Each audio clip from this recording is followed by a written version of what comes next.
예, 안녕하십니까. 반갑습니다.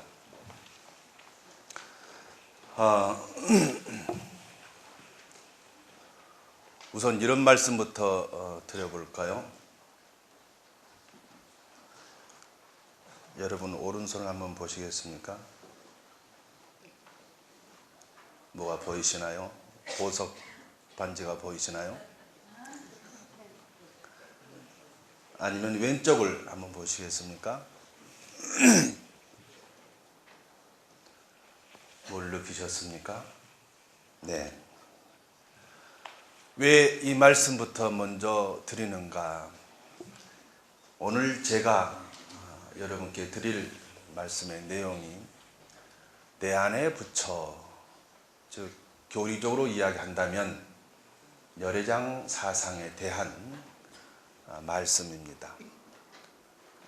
조금 살펴보신 분이라고 한다면 제가 몇 먼저 무슨 이유로 본인의 손을 보라고 하는가 하는 것을 느끼셨을 걸로 생각을 합니다.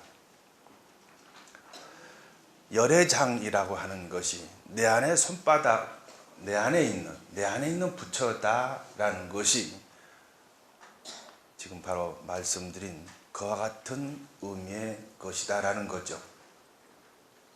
내 손바닥 안에 보석이 있는데 나는 그걸 보지 못하고 살고 있다. 아니, 내 주머니에, 내 몸 안에, 나한테, 내 주변에 내가 살고 있는 세계 보석들이 있는데, 아주 진귀한 그런 것들이 있는데 이것들을 제대로 알지 못하고 활용하지 못하고 살고 있다. 이것이 오늘 말씀드릴 주제의 핵심 사항입니다. 열애장 사상이다. 내 안에 부처가 있다라고 하는 것이 바로 이런 내용이다라는 거죠. 오늘 제가 여러분들에게 이 열애장 사상에 대해서 말씀드릴 부분은 먼저 열애장 사상이라고 하는 것을, 즉 풀어서 내 안에 부처가 있다라고 하는 이 내용을 어떤 각도에서 이해해야 될 것인가 라는 것을 먼저 말씀을 드리고, 그 다음 열애장 사상의 기본적인 개념, 여기에 대해서 말씀을 드리고, 그 다음에 이것이 어떻게 해서 나타났다, 형성 과정이라고 그럴까요? 이 부분에 대해서 말씀을 드리고, 그 다음에 열애장과 관련된 그 사상들을 전하고 있는 경전들은 어떤 것인가, 거기에서 언급하고 있는 내용은 무엇인가 라는 부분에서 말씀을 드리고, 마지막으로 이 열애장 사상이라고 하는 것이 가지고 있는 의미는 무엇인가, 이와 같은 것으로 요약을 해서 말씀을 드리도록 하겠습니다. 중간중간에 일부를 섞어가면서 설명을 드리도록 하겠습니다. 우선 자료를 함께 보실까요?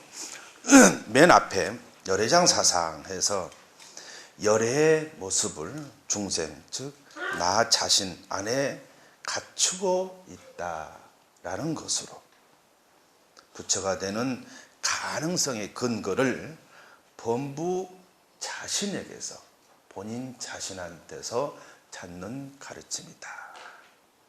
불교는 범부가, 즉 중생이 부처가 되는 것, 이것이 불교 가르침의 핵심 중에 핵심이다. 우리가 잘 알고 있는 부분입니다. 그 부처를 이루는 것이 그야말로 수없이 많은 방법들이 언급되고 있는데, 열애장 사상이라고 하는 것은 부처를 다른 데서 찾지 말고 이미 네 안에 부처가 들어있다. 네 안에 부처가 들어있다. 따라서 그걸 살펴서 부처로서 살아가면 된다라는 것이 이 열애장 사상의 골격이다라는 것입니다. 부분을 머릿속에 담아놓고 오늘 내용을 살펴보시도록 하십시다.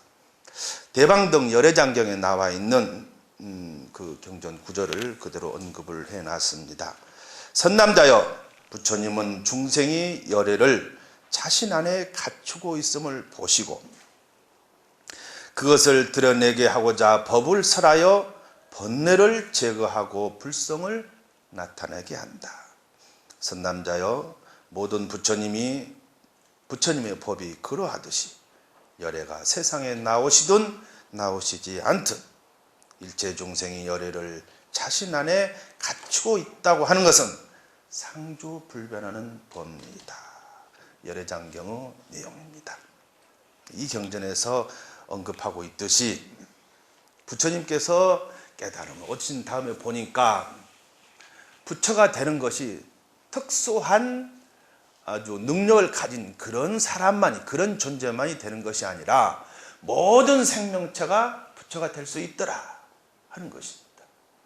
그 내용을 살펴보시고 그 부처를 이루는 방법을 말씀하셔서 부처를 이룬 상태로 삶을 살아가도록 부처님의 가르침이 그렇게 되어 있다라는 것이 지금 이 열애장경에서 이야기하고 있는 내용입니다. 자, 열애장 사상이라고 하는 것이 내 안에 부처라고 하는 내용이 본래 내 안에 이미 내가 얻고자 하는 부처가 이미 들어가 있다라는 가르침이다. 이것을 머릿속에 담아놓고 보자, 이런 말씀을 드렸습니다. 구체적으로 열애장 사상에 대해서 들어가기 전에 이것을 이해하는데 그 어떤 기본적인 그 도입에 대한 어떤 이게 좀 필요합니다. 지금 자료에는 열애장 이해의 전제다 이렇게 언급해 놓은 부분인데요. 다시 말씀드려서 불교라고 하는 체계가 어떻게 되어 있느냐, 열애장 사상이라고 하는 것이 큰 숲에서 어느 부분, 즉 한 나무를 본다고 한다면 나무의 뿌리이냐, 나무의 어떤 줄기이냐, 열매냐, 잎이냐, 어떤 부분에 대한 내용이냐, 여기에 대한 이해가 있으면 열애장 사상은 어떤 의미에서 하신 말씀이구나 하는 것, 다시 말씀드려서 불교의 전체적인 테두리 안에서 열애장 사상이 속해 있는 한 부분, 열애장 사상이 이야기되고 있는 내용, 의미, 사상, 이런 것들을 살필 수가 있다라는 것입니다. 그래서 먼저 이것을 간단하게 한번 말씀을 드리고 열애장 사상에 대해서 언급하도록 하겠습니다. 여기에 근원, 즉 본성에 대한 이해해가지고 성공과 성한 만상이다라고 하는 걸로 제가 정리를 했습니다. 우선 그 내용을 보면은요, 성공해가지고 본성의 모습, 여기에 대한 내용이고, 성한 만상이라고 하는 것은 본성 안에 내재되어 있는 것, 이런 표현입니다. 다시 말씀드려서 성공이라고 하는 것은 본래의 어떤 그 실상에 대한 내용, 그리고 성한 만상이라고 하는 것은 그 안에 어떤 것들이 들어있느냐, 여기에 대한 거라는 거죠. 성공부터 먼저 보시면 본래부터 생겨나거나 없어지는 것이 아니고 푸르거나 누른 것도 아니고 형상으로 말할 수 있는 것도 아니다. 있다 없다에 속하는 것도 아니고 옛것이라거라든가 새것, 길고 짧은 거, 크다 작다 이렇게 할 수 있는 것도 아니다. 모든 명칭과 언어, 생각하고 표현할 수 있는 범위를 초래해 있는 그 자체다. 생각으로 알려고 하면 바로 어긋나게 됩니다. 자, 여기에서 성공이라고 하는 것은 어찌 보면 그 우주 만유의 본래의 그 모습, 이거라고 말씀드릴 수가 있습니다.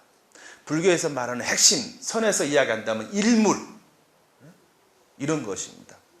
불교에서 말하는 가장 본질적인 부분, 이게 뭐냐, 이걸 어떻게 이야기할 거냐, 했을 때 그건 있다 없다, 뭐 맞다 틀리다, 또는 길다 짧다, 이런 식의 개념, 쉽게 이야기해서 우리 인간이 인식하고 표현하고 말할 수 있는 그런 범위를 벗어나 있다. 그런 게 아니다. 그런 걸로는 이야기할 수 없다. 이해할 수 없다라는 거죠. 좀 감이 잡히시나요? 예. 본래의 우리의 본질적인 존재라고 하는 것은 뭘로 표현할 수 있는 그런 것이 아니다라는 것입니다. 그 다음에 성한만상이라고 하는 것은 일월성신 산하대지 천당 지옥 악인 선인 좋고 나쁘고 하는 모든 것들이 다 이 속에 포함되어 있다.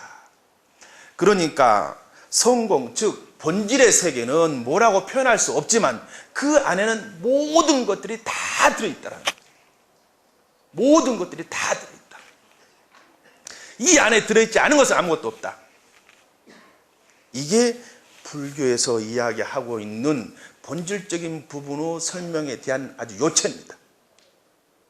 지금 정가원에서 하고 있는 모든 강좌들은 지난 시간에는 생활법회지만 그 지난 시간인가요? 반야도 했었고, 또 이빠사나 수행도 했었고, 또 선체도 했었고, 이것저것 기타 등도 많이 했잖아요. 그런 것들이 전부 다 뭐냐? 여기에서 이 안에 내재되고 있는 한 부분에 대한 것들을 가지고 이야기하는 거라는 거죠. 자, 여기서 이런 질문부터 한번 드려보고 싶습니다. 요즘 참 종교들도 많고 명상의 형태들도 굉장히 많습니다. 오늘 이 도량에 오신 여러 불자님들, 또 여러분들께서는 어찌 보면은 다른 종교에서는 아주 결집력이, 조직력이 강해가지고 거기 가면은 장사하면 무조건 다 팔아준다고 그러대요. 그래서 돈도 많이 벌고. 혹시 여기서 장사하는 분들도 분명히 계시라고 생각합니다만, 그런 분들은 결집력도 약하고 전부 다 개인 수행 많이 하고, 좋게 말해서 그러니까 강한 결집력으로 도움이 많이 되는, 현실적으로 도움이 많이 되는 그런 종교에 가지 않고 여기에 오신 이유가 무엇입니까? 여러분들은 정말로 불교를 믿으시면서 불교에 대해서 자랑스럽게 생각하시고 확신이 있고 긍지가 있고 나는 정말로 올바른 진리를 택했다, 이렇게 확신하고 계십니까? 만약에 그렇지 않다고 하시면 오늘 제가 드리는 말씀을 듣고 확신을 가지십시오. 저는 분명히 이런 가르침이야말로 그 어떤 세상에 존재하는 어떤 가르침보다도 자랑스러운 것이요, 당당한 것이요, 정말로 확실한 가르침이다. 저는 자신 있게 말씀드릴 수가 있습니다.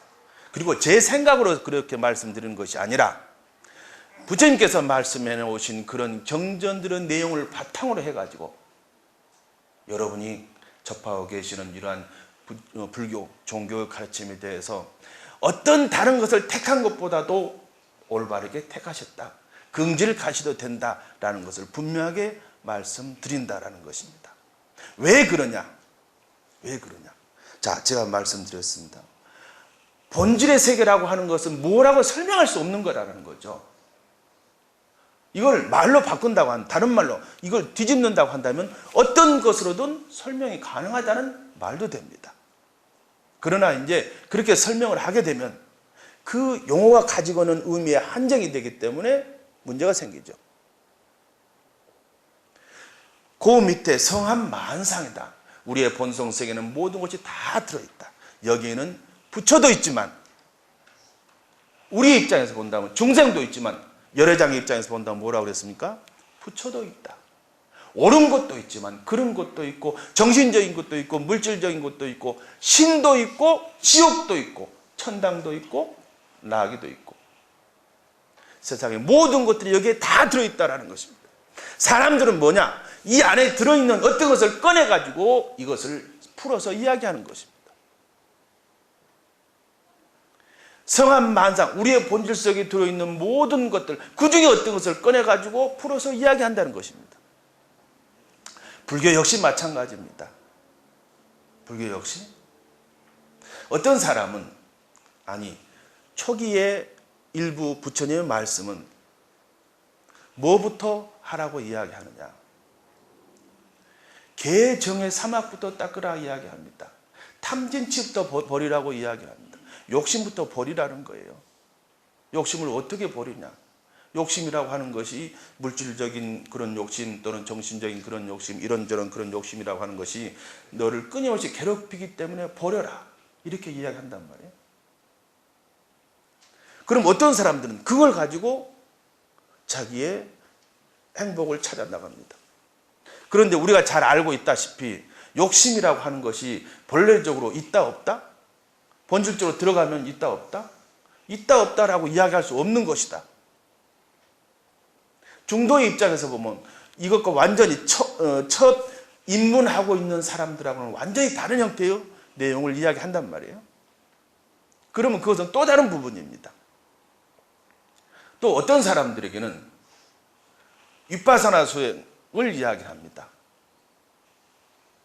나한테 지금 당장 부딪히고 있는 어떤 문제, 이것이 과연 어떤 형태의 것으로부터 이루어져 있는가, 그것을 살펴보라, 관찰해라. 그런데 가나선 쪽에서는 이런 것은 지엽적인 것이다 하면서 본질을 꿰뚫으라라고 화두라고 하는 것을 첨가하는 걸 이야기합니다. 가나선도 윗바사나도 아까 말씀드린 사막이라고 하는 부분도 또는 삼독이라고 하는 것도 전부 다 뭐냐, 이 성한 만상이라는 본질 안에 전부 다 이 안에 들어가 있다라는 거예요. 이 안에 들어있는 어떤 하나의 것을 가지고 꺼내서 설명한다. 그걸 다른 말로 이야기하면은 반야라고 이야기하기도 하고, 유식이다 이렇게 이야기하고, 정신적인 부분의 것을 뽑아가지고 이야기할 때 유식이다 이렇게 이야기하기도 하고, 그것을 활용하는 면에서 이야기한다면 반야다 이렇게 이야기하기도 하고, 조금 전문적이라 아마 지금 불교를 좀 많이 접하신 분들은 무슨 이야기다 하는 것이 충분히 감이 오실 겁니다만, 그렇지 않은 분들은 조금 너무 학문적이지 않나 이런 생각을 하실 수도 있습니다. 제가 지금 말씀드리고 있는 이 부분은 열애장이라고 하는 것이, 내 안에 부처가 있다라고 하는 것이 수많은 부처님 가르침 중에서 한 부분이다 라고 하는 것이고, 어떤 사람들한테는 예를 들어서 염불 하는 것을 이야기했고, 그렇지 않습니까? 염불 하는 걸 이야기했고, 우리 곁에 있는 수행법을 가지고 본다고 한다면 어떤 사람들은 절들을 하고, 또 어떤 사람들은 뭐 주력을 하고 참선을 하고 사경을 하기도 하고, 이런 수행 방법을 본다면 굉장히 다양한 것들이 있고, 또 이론으로 본다고 한다면 뭐 금강경이 있는 사람들도 있고 법화경이 있는 분들도 있고 기타 등등 굉장히 많은 것들이 있다라는 거죠. 열애장 사상이라고 하는 것은 그러한 여러 가지 내용 중에 한 부분으로 부처님이 말씀하신 요체, 즉 중생, 범부로부터 부처가 되는 그 하나의 방법론을 네 안에 이미 열애가 있다 라고 하는 것을 집중적으로 강조해가지고 그걸 살피면서 파악하도록 하는 이런 가르침이다, 이런 이야기입니다. 그래서 앞으로 이 시간만이 아니라 다른 정가원의 수업들도 그런 지금 말씀드린 이 성에 대한, 본성에 대한 내용의 이해를 가지고 그 중에서 이것은 어디에 해당되는 것이구나 하는 것을 살피시면서 접하시게 되면 훨씬 더 쉽게 부처님 말씀을 파악할 수 있을 것이다, 이렇게 생각을 합니다. 그 다음에 이제 본격적으로 내 안에 부처다라고 하는 요 내용에 들어가서요, 열애장이라고 하는 그 용어, 말, 의미, 이것부터 살펴보도록 그렇게 하겠습니다. 지금 말씀대로 열애장이라고 하는 것은 열애, 부처님, 장, 감출장, 부처님이 감추어져 있다라는 것입니다. 타타가타 가르바다라고 하는 그 산스크리트는 그렇게 되어 있는데요. 감춰져 있다라고 하는 표현을 다른 말로 태아의 상태로 있다. 부처가 내 안에 있는데 아직 밖으로 나온 게 아니라 내 안에서 이 태아의 상태로 있다라는 거죠. 그래서 어떻게 해야 되느냐? 이 부처가 내 밖으로 나오도록 해야 된다. 이겁니다. 부처가 내 밖으로 나오도록 해야 된다. 그래서 열애장이라고 하는 것은 열애의 존재가 태장되어 있다. 열애가 열애를 감추고 있다. 다시 말해서 열애가 될 수 있는 요인, 이것을 내가 가지고 있다. 이런 가르침이다. 자, 이런 정도는 뭐 여러분 많이 들어보셨을 겁니다. 예. 내 안에 내가 이미 부처다. 내 안에 부처가 있다. 이런 말씀 많이 들어보셨을 것이고, 이것이 특히 이제 선 쪽에서는 아주 뭐 핵심 중에 핵심입니다. 한국 불교에서도 핵심 중에 핵심입니다. 내 안에 내가 이미 부처다. 내 안에 부처가 있다. 부처를 꺼내서 쓰면 된다. 정토 같은 경우에 죽어가지고 어떻게 되어 있습니까? 극락세에 가는 걸로 되어 있잖아요. 가서 아미타 부처님을 배웠고, 친견을 하고, 그 다음에 아미타 부처님으로부터 마정숙이 손에 얹고, 아미타 부처님 내 머리에 손을 얹고, 종호야, 너는 앞으로 얼마쯤 지난 다음에 어떤 이름을 가진 부처로 태어나게 될 것이다. 이걸 마정숙이라고 그러잖아요. 그러니까 여기서 안 돼요. 여기에서 죽어가지고 극락세에 가야 돼. 이런 가르침이 있잖아요. 아까 말씀드렸다시피 이 불교 안에는 없는 게 없다니까요. 한마디로 이걸 뭐라 그럽니까? 84,000가지라는 거예요. 84,000가지. 여기에 다른 종교에서 이야기하는 것도 다 들어있어요. 이게. 제가 여러분들이 확신을 가져도 좋다라고 말씀드린 이유가 바로 그겁니다. 온갖 것들이 이 안에 다 들어있단 말이에요. 왜? 아까 우리 불교 성경 읽으면서 보시죠. 맨 마지막에 보셨죠? 사람들의 근기에 따라서 의사가 약을 쓰듯이 썼단 말이에요. 그래서 그 병에 따라 가지고 약을 쓰듯이 온갖 사람들의 삶, 정신세계 이런 것에 따라 가지고 가르침을 주셨단 말이에요. 그래서 팔만대장경이라고 이야기하지 않습니까? 마찬가지로 이 안에 전부 다 들어있고, 그 중에 정토 같은 경우는 사후의 것을, 물론 정토도 이제 유심정토, 자성정토 뭐 이런 이야기 할 때는 내가 바로 아미타 이거 선 쪽에서 이야기하는 내용 여러 가지 것들이 있습니다만, 일반적으로 타방정토, 죽어서 가는 극락세계를 이야기할 때는 지금 여기서 이야기하고 있는 열애장하고는 완전히 다르다라는 거죠. 이런 개념들이 지금 불교 안에 있고, 그것과는 달리 지금 이 열애장에서는 내가 이미 부처가 될 수 있는 가능성, 씨앗, 이것을 가지고 있다. 이러한 가르침입니다.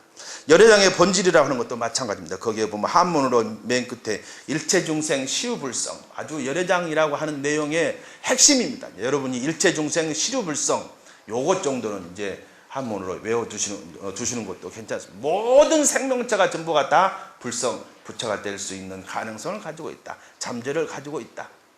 이걸 달리 표현한다면 어떤 거냐면, 부처는 뭡니까? 행복한 사람이거든요. 중생은 힘든 사람, 고통스러운 사람.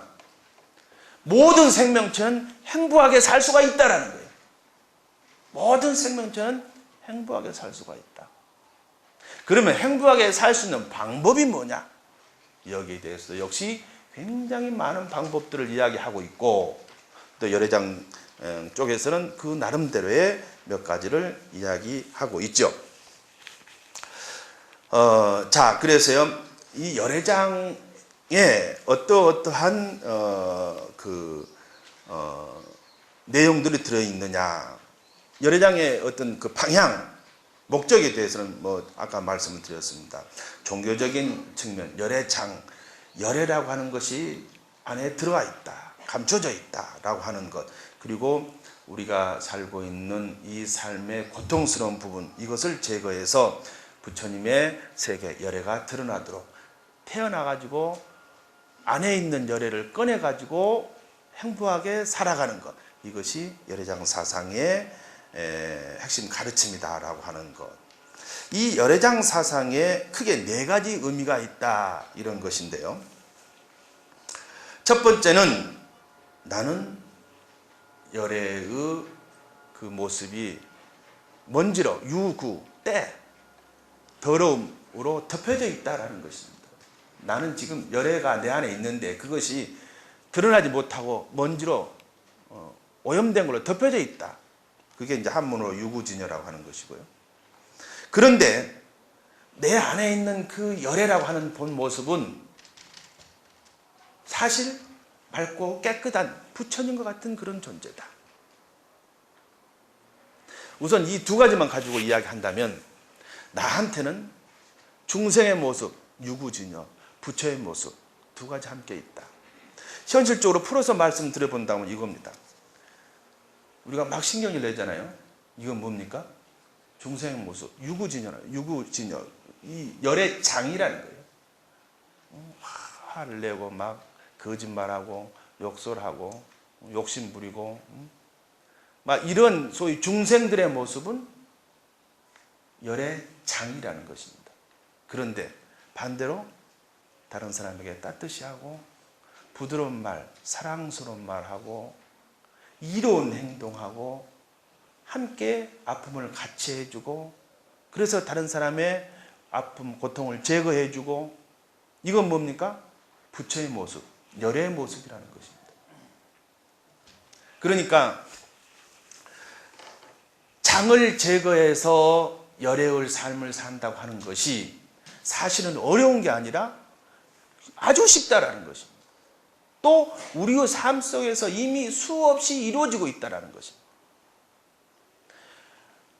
중생 범부의 모습을 벗어나서 부처 행복한 삶을 사는 것이 죽어서 극락세에 가고 이렇게 해야 이룰 수 있는 것이 아니라 바로 지금 이 자리에서 이룰 수 있다라고 하는 것이 이 유구진여와 무구진여 이 두 가지 내용입니다. 이것이 열애장이라고 하는 것이 가지고 있는 기본적인 성질이라는 것입니다. 근데 여기에 또 뭐가 있느냐 하면 불공덕이라고 해가지고 이 내 안에 있는 부처의 모습은 무한한 힘, 무한한 능력을 가지고 있답니다. 세상을 행복하게 하고 나를 행복하게 하고 내 주변을 행복하고 온 세상을 평화롭고 행복하게 할 수 있는 그런 능력이 이미 내 안에 있대요. 여러분 믿으십니까? 네, 믿는 자에게 복이 온다고 그랬습니다. 내 안에 이미 다 완벽히 갖춰져 있다라는 것입니다. 따라서 네 번째 열애 소작업이라고 하는 것은 뭐냐 하면은 갖춰져 있는데 이것이 행동으로 나타나도록 열애라고 하는 것은 그것이 행동으로 이어지도록 되어 있다라는 것입니다. 행동으로 이어지지 않으면 그건 뭐냐? 중생, 열애 장에 머물러 있다라는 거예요. 행동으로 나타나야 장이 제거되고 열애의 모습, 즉 고통의 모습이 힘든 세계가 없어지고 행복한 게 드러난다. 이런 것입니다. 이것이 지금 열애장에서 이야기하고 있는 아주 그 기본적인 하나의 성질입니다. 다시 말씀드린다고 한다면 내 안에는 아주 좋은 그런 것들도 있고 이걸 이제 열애다 이렇게 표현하고 있고 못된 성질도 있다라는 거죠. 이걸 열애장, 중생이다 이렇게 이야기하고 그런데 이 안에는 정말 무한히 베풀 수 있는 한없이 행복하게 살아갈 수 있는 불공덕 여기는 18불공법이라고 해놨습니다만 이건 부처님이 많이 갖는 그런 능력인데 좀 설명이 필요해서 생략하겠습니다만 하여튼 무한한 능력을 내가 갖추고 있고 그것을 행동으로 이어지는 것 이것이 열애 소작업 공덕이라고 하는 것이고 이것이 내 안에 갖춰져 있고 이것이 드러나게 되면은 나는 행복한 삶을 살 수가 있다. 여기까지가 열애장이라고 하는 사상, 내 안에 부처가 들어있다라고 하는 사상이 가지고 있는 핵심적인 내용이라는 것입니다. 자, 이제 지금까지는 좀 딱딱한 그런 부분이었습니다. 좀 풀어가지고 정말로 이것이 그러한가라는 것을 좀 더 현실적으로 경전의 내용을 인용하면서 말씀을 드리도록 하겠습니다. 그게 밑에 세 번째 열애정 사상의 형성이라고 하는 것인데요. 처음에 바로 너 안에 부처가 있다 이런 식의 이야기가 곧바로 나왔느냐, 그것보다는 실제 부처님께서도 사람들에 따라서 여러 내용의 말씀을 하셨다 이렇게 말씀을 드렸는데, 그 말씀 중에 하나로 정말로 행복해지려고 하면은 특출한 정말 어느 정도의 행복해질 수 있는 상황에 있는 사람이 있다, 그런 사람만이 행복해질 수 있다 이렇게 말씀을 하셨답니다.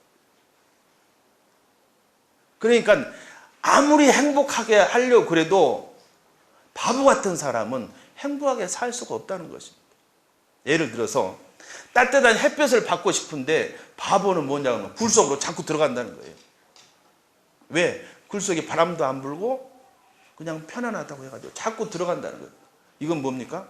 햇볕을 자꾸 몰려 하는 거예요. 밖에 있는 사람이 나와봐라 따뜻하다 아무리 이야기를 해도 안 듣고 안으로 들어간다. 이걸 한문으로 어리석을 치자를 써가지고 치인이라고 그러죠. 어리석은 사람은 햇볕을 아무리 좋게 이야기하고 뭐라고 이야기하고 한다고 하더라도 이것을 거부를 하고 자꾸 안으로 들어간다는 거예요. 그래서 그런 것이 아닌 따뜻한 그 햇빛을 이렇게 할 수 있는 사람, 그런 사람은 그래? 내가 한번 나가볼까? 어떻게 보면 이런 용기잖아요. 이런 것이 있는 사람이어야만이 행복하게 살 수 있대요. 따뜻함을 받을 수 있다는 거예요. 이걸 다른 말로 뭐라고 이야기했느냐 하면은 기본적으로 그 사람이 가지고 있는 내적인 성질, 그래가지고 그걸 보산이다 이렇게 이야기를 했고, 또 하나는 열애의 가라고 하는 표현을 썼습니다. 보산이라고 하는 게 뭐냐 하면 기본적으로 그 안에 보배로운 그런 성격의 것을 갖추고 있어야 된다는 거예요. 어떤 사람은 보석과 같은 그런 잠재적인 능력을 가지고 있는 사람이 있고 그렇지 않은 사람도 있대요. 그 사람 자신이 상당히 보석처럼 그런 잠재력을 가지고 있는 사람이 있는가 하면은 그렇지 않은 사람이 있다, 이렇게 차등을 두었단 말이에요. 그래서 보석 같은 그런 능력을 가지고 있는 사람을 조금만 그걸 가공하면은 빛을 발하게 된다, 이렇게 이야기를 합니다. 그래서 저는 이제 이런 표현을 씁니다. 이 법당은, 또 학생들한테는 우리 동국대학교는, 아니 불교는 정말 가공 안 된 그런 보석들로 가득 차 있다. 저는 이런 표현을 씁니다. 그 보석들은 뭘 있는 것이 아니라 손만 뻗치면 딸 수 있다. 손만 뻗치면 주렁주렁 여기저기 전부 다 보석들로 늘려 있다라는 거죠. 보석들로. 여러분 그렇다고 생각하지 않으십니까? 불교 성전 한 구절 딱 뒤져보면 전부 다 뭡니까? 이게 보석이잖아요. 그죠? 그런데 어떤 사람은 그 보석을 모른다는 거예요. 활용을 할지 모른다는 거예요. 어떤 보석은 가공을 해야 빛이 나는 보석이 있지만 어떤 보석은 가공하지 않아도 그대로 빛을 발하는 보석이 있다. 그 보석을 보석인 줄 알고 활용한다고 한다면 금방 행복한 삶을 살 수가 있다. 그 보석인 줄 아는 정도의 능력, 이것이 필요하다. 이런 가르침을 폈습니다. 그리고 그 보석이 어디에 속해 있느냐? 부처님의 가르침을 믿는 사람, 부처님의 가르침을 접하는 사람, 이걸 여기에서는 열애의 가문이라고 했습니다. 열애의 가문. 이렇게 구분을 두었단 말이에요. 그러다 보니까 뭡니까? 부처님 가르침을 가까이 하는 사람만 행복하게 살 수 있다, 이런 내용이 되잖아요. 어찌 보면 이건 조금 약간의 다른 종교에서 이야기하는 것처럼 독선적인 의미가 있단 말이에요, 이게. 그러면 그렇지 않은 사람은 행복하게 살 수 없다는 것이냐? 아마 모르긴 몰라도 오늘 여기 이 법당에 오지 않으신 다른 분들은 또 다른 데서 어찌 보면 행복하게 삶을 사실 겁니다. 우리만 최고로 행복하고 다른 사람은 불행하게 산다, 이렇게 이야기하는 사람도 많이 있죠. 그런 게 아니라는 것입니다. 그게 아니라 모든 생명체는 전부 다 행복하게 살 수가 있다. 모든 생명체는 전부가 다 보석을 가지고 있다. 이런 내용으로 발전이 있게 됩니다. 그게 뭡니까? 법화경의 내용이라는 거죠. 그래서 일체중생 시류불성이다. 모든 생명체가 불성을 가지고 있다. 부처가 될 수 있다라고 하는 것은 바로 이런 것에 의거해서 한 걸음 한 걸음 더 좀 발전되면서 열애장 사상이라고 하는 것이 정례가 된 것입니다. 그 밑에 부분은 좀 다른 것인데요. 자료로 한번 살펴보시도록 그렇게 하시고요. 그 열애장계 경전 관련해서 말씀을 드리겠습니다.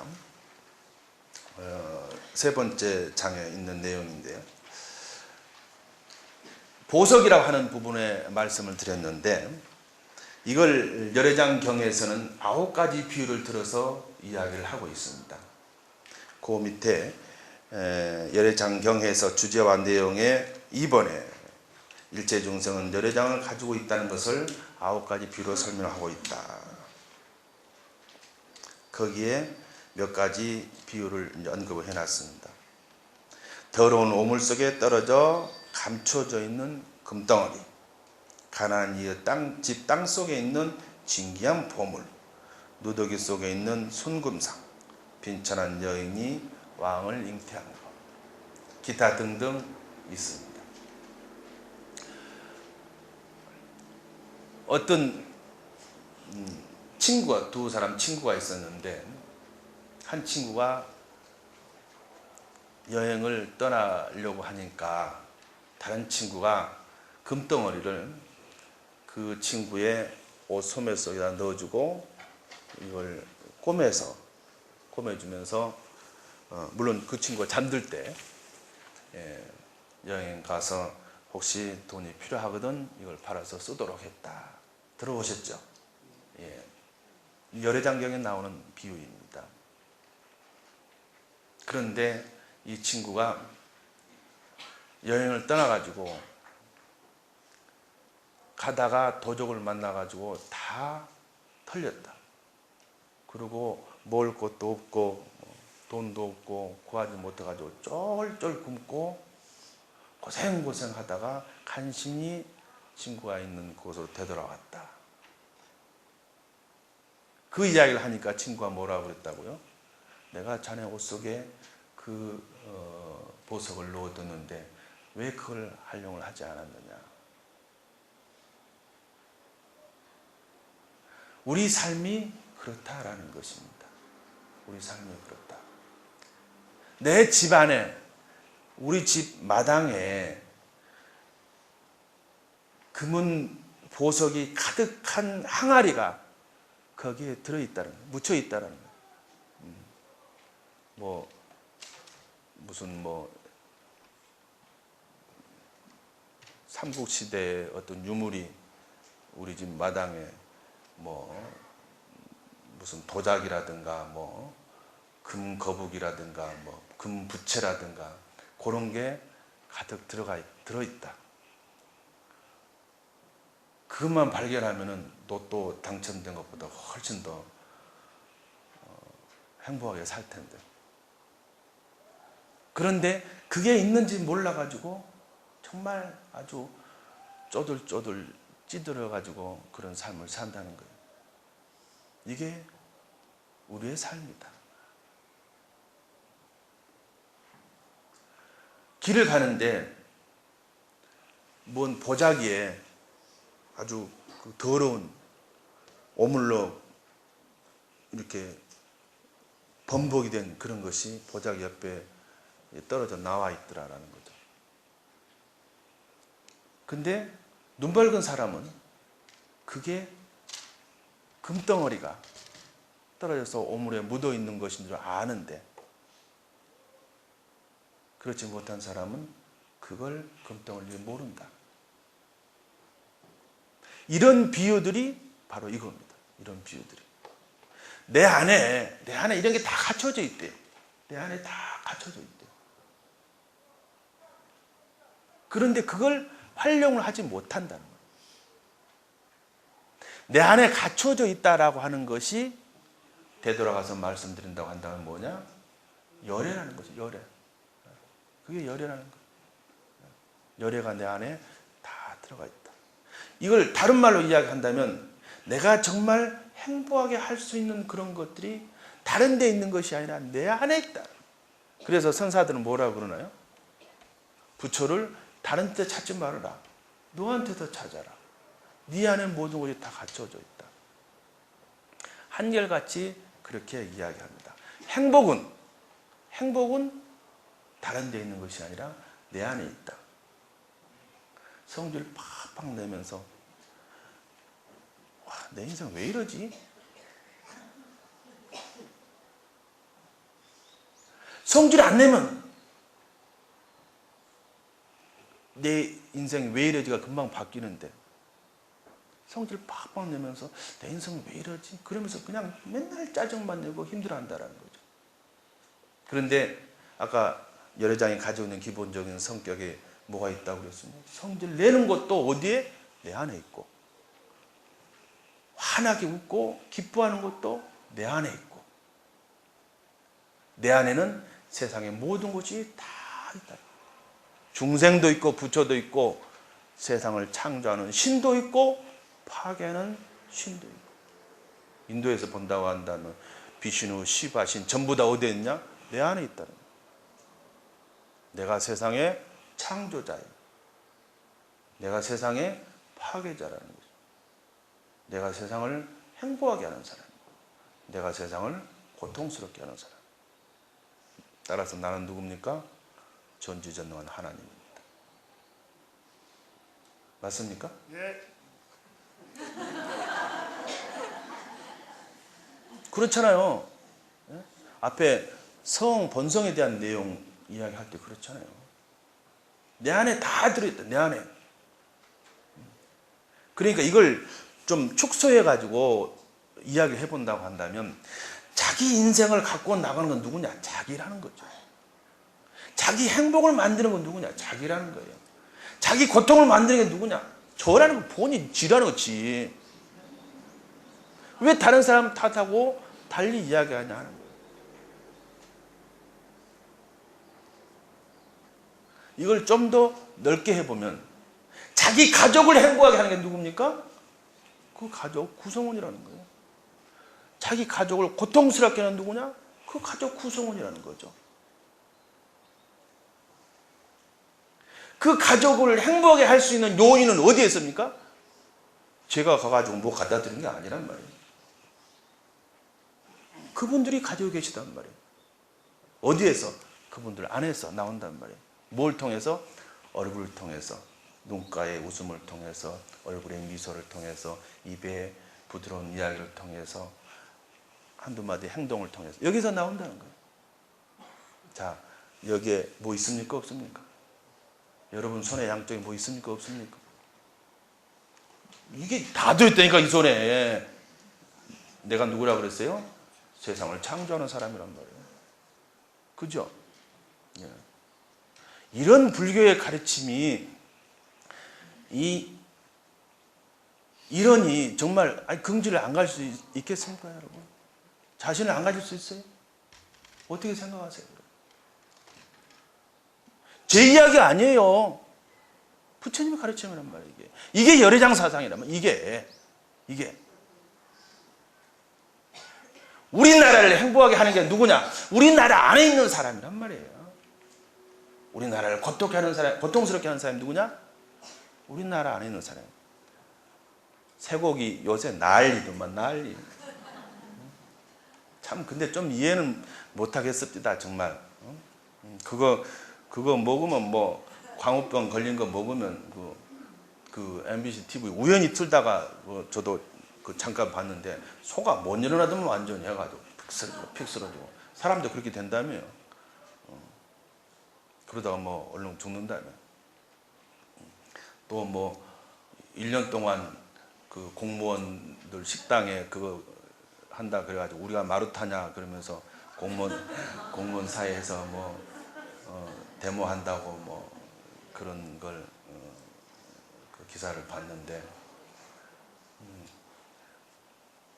참 뭔가 잘못돼도 대단히 잘못됐다 생각합니다. 저는 그건 아니죠. 그건 아니죠. 네, 뭐 이야기들은 많지만 그리고 저보다도 그런 부분 더 잘 아시겠습니다만 잘못됐는데 제가 드리고자 하는 이야기는 그게 다른 나라 사람이 우리나라 안에 있는 사람이 결국은 그렇게 했다는 거예요. 노무현 전 대통령하고 비교해가지고 별게 많더만요. 뭐 누구는 절한 것도 이래가지고 하고 누구는 고개 들고 이래가지고 악수한 것도 나오고 하여튼 뭐 그런 것들이 많던데 우리나라 사람들이 우리 자신을 괴롭게 하기도 하고 행복하게 하기도 한다. 부처님이 아니 하나님이 이렇게 만들었냐는 거예요. 부처님보다 더 위대한 힘을 가지고 있는 존재가 누굽니까? 저입니다. 여러분입니다. 그죠? 예.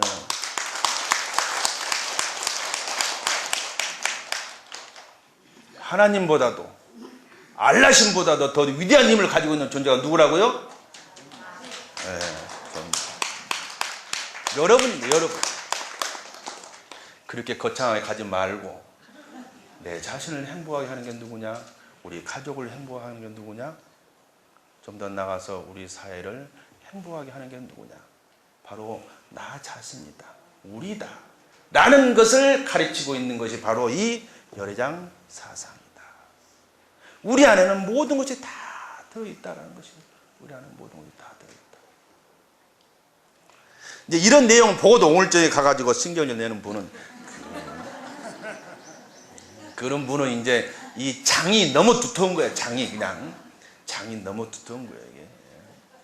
이게 그냥 그 장을 다른 말로 구름이라고도 이야기합니다.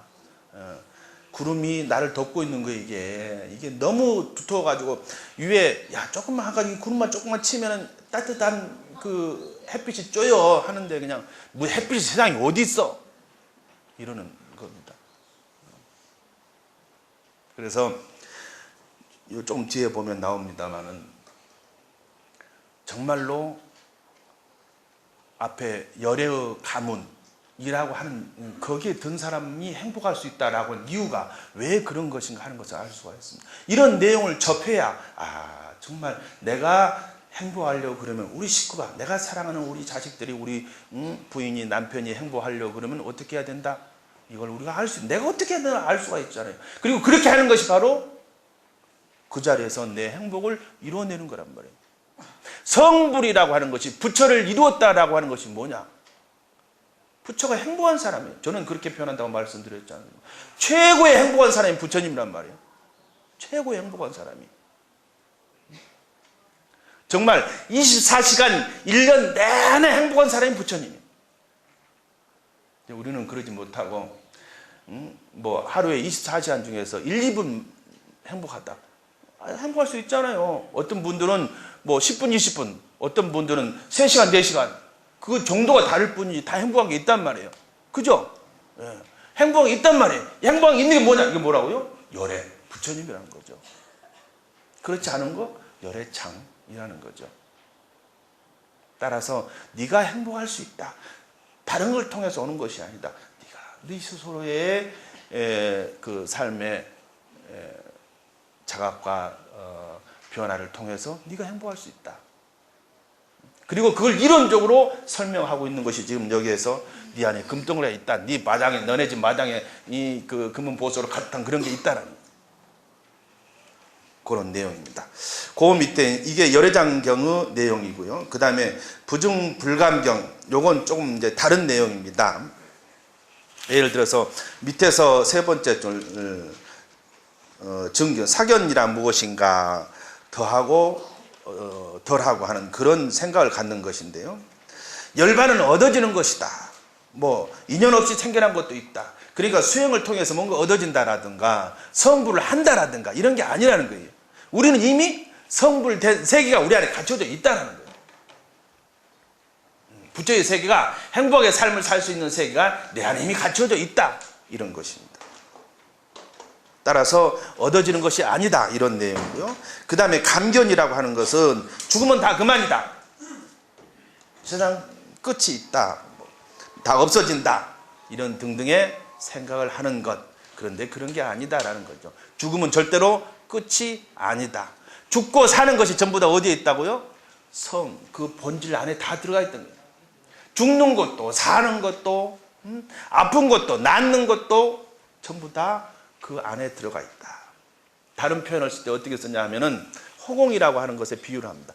허공은 어떻게 생겼어요? 허공이 네모져요, 세모져요, 둥그래요?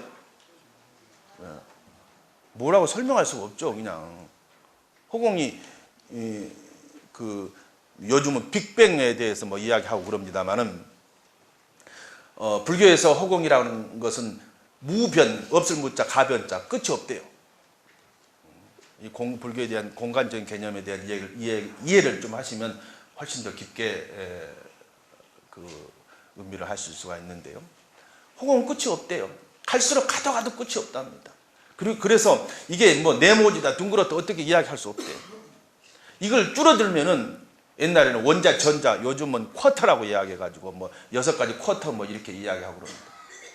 이 안에서 지금 뭐 이런 것도 있고, 이런 것도 있고, 이런 것도 있고, 별의별 게 다 있다는 거예요, 이 안에. 세상에 모든 것이 다 있다는 이 허공 안에. 그렇다고 해가지고, 여기 있는, 안에 있는 이것만 가지고 허공에는 이런 것들이 있다라고 이야기한다면 이건 잘못이라는 거죠. 그런데 이런 이야기는 할 수 있다는 것입니다. 이 안에 살아가는 사람들, 여기서 살아가는 사람들은 이 안에서도 때로는 문 열어놓은 바람도 불고 불 꺼놓으면 어둡기도 하고 이렇다는 거예요. 그럼 여기서 이 안에서 환하게 살 수 있는 방법은 뭐냐? 불 켜는 거란 말이에요. 근데 밖에 나가면 뭡니까? 불 켤 필요가 없어요. 이 안에서 좀 편안하게 깜깜하게 좀 하고 싶다. 불 끄는 거란 말이에요. 그러면 여기에서 이야기할 때 어둠을 밝히는 방법은 불을 켜는 것. 이거 하나의 진리입니다. 그런데 여기서 밖에 나가서 태양 주변에서 가서는 어둠을 밝힐 때 불 켤 필요가 있어요, 없어요? 없어요, 그건. 그래서 불변의 진리는 없다. 제 이야기 아니고 부처님 말씀입니다. 불변의 진리는 없다. 세상에 변하지 않는 진리는 없대요. 다 진리라 하는 것도 다 변한다는 거예요. 그러한 이 안에서의 내용을 가지고, 그래서 어떤 사람의 경우에 욕심을 버려라 이렇게 이야기하는 사람도 있고, 어떤 사람은 전혀 다른 본질을 꿰뚫도록 이렇게 이야기하는 것 등등, 아까 말씀 올렸던 여러 가지 다양한 그런 불교의 수행 방법들이 언급되는 것이다. 그리고 이 안에는 여기에 우리식으로 이야기한다면 유식에 대한 것도 있고, 반야에 대한 것도 있고, 좀 더 넓게 이야기한다면은 다른 종교에서 이야기하는 신에 대한 것들도 있고, 애니미즘, 토테미즘 할 것 없이 별의별 것들이 이 안에 다 있다라는 거죠. 그걸 다 불교는 가지고 있다는 거예요. 본성의 세계를 이야기하면서 그걸 알고 부처님의 가르침을 접한다고 한다면 정말로 행복한 것이 무엇인가, 여기서 이 법당 안에서 우리가 행복한 것이 무엇인가 하는 것을 정확히 알고 행복하게 살아갈 수가 있다. 그 다음 그 4페이지 한번 보시겠습니다. 그러면 어떻게 해야 내가 좀 더 내 안에 있는 것들을 드러내서 행복하게 삶을 살 수 있는 것인가? 열애장에서 벗어나는 방법, 열애장에서 내가 뒤덮여 있는 검은 먹구름으로 뒤덮여 있는 여기에서 벗어날 수 있는 방법, 이게 뭐냐? 지금 여기에서는 이쪽 열애장계 경전에서는 이걸 지금 4가지를 이야기해 놨습니다만, 사실 이게 뭐겠습니까? 불교의 모든 가르침이 다 여기에 포함이 됩니다. 모든 가르침이 다 여기에 포함이 됩니다. 그래서 욕심에 가득해 있는 사람에게는 어떤 가르침을 주느냐? 욕심 내지 말고 보시 좀 해, 보시. 성질을 막 내는 사람한테는 성질 내지 말고 좀 자비심을 베풀어. 그러잖아요. 막 마음이 들끓어오는 거야. 막 어쩔 줄 모르는 거야. 이럴 때는 호흡 좀 해봐, 호흡. 수식관 좀 해, 수식관. 머리가 멍청하니 그냥 회전이 잘 안 되는 거예요. 이런 사람들은 연기관을 와. 이것은 어떻게 생각하고 이거는 어떻게 생각하고 이런 방법을 좀 해봐. 이런 방법들이 너무너무 많다는 거예요. 이게 이런 방법이 너무너무 많다는 것입니다. 이런 방법들을 통해서 어떤 걸 하느냐, 내 안에 있는 열애의 부처의 그 본 모습을 밖으로 나오도록 한다. 처음 나올 때 이게 뭡니까? 태아가 나오는 거란 말이에요. 이 태아를 키우는 거예요. 이게 뭡니까? 수행의 증장입니다. 태아를 키우는 거예요. 한마디 좀 좋은 말이 있다. 어떤 한국 그 경상도 남자분들은 그런다고 무뚝뚝해가지고 뭐 좋아한다, 사랑한다는 말 못한다고. 뭐 많이들 그런 이야기 하잖아요. 이게 또 경상도 또 이상한 이야기하는 그런 게 또 달라. 그런 의미는 아닙니다. 예, 경상도 남자들이 무슨 그 소위 애정 표현에 그렇게 잘 못한다고. 근데 한 번 해보고 두 번 해보고 하다 보면 쉽게 나온다라는 거죠. 경상도 남자만 그러겠습니까? 그렇게 잘 하지 않는 모든 사람들이 다 그러겠죠. 쉽게 나온다는 거죠. 이게 여기에서 이야기하는 내용에 의해서 말한다면 뭐냐? 내 안에 있는 그 행복할 수 있는 성질을 꺼내는 거란 말이에요. 태아를 밖으로 내버리는 거란 말이에요. 그래서 그걸 자꾸 키우는 거란 말이에요. 이걸 키울 때 그건 뭘로 이어지냐? 나의 행복으로 이어진다는 것입니다. 성불로 이어진다는 것입니다. 그 행복 하나하나의 모습은 바로 부처님의 모습, 성불된 상태의 모습이다라는 것입니다. 자, 어쨌든 그래서 이 열애장경에서 이야기하고 있는, 열애장계통 경전에서 이야기하고 있는 열애장으로부터 벗어날 수 있는 방법, 첫 번째 대성법, 부처님의 가르침을 깊이 믿는 것. 부처님의 가르침을 깊이 믿는 것. 그렇지 않겠습니까? 정말 여러분 생각해 보세요. 부처님의 가르침을. 이건 전부 불교를 이렇게 옹호하려고 그래서 하는 이야기 아니잖아요. 부처님의 가르침을 믿고 불교 성전 한 페이지 보고 이런 것이 있구나.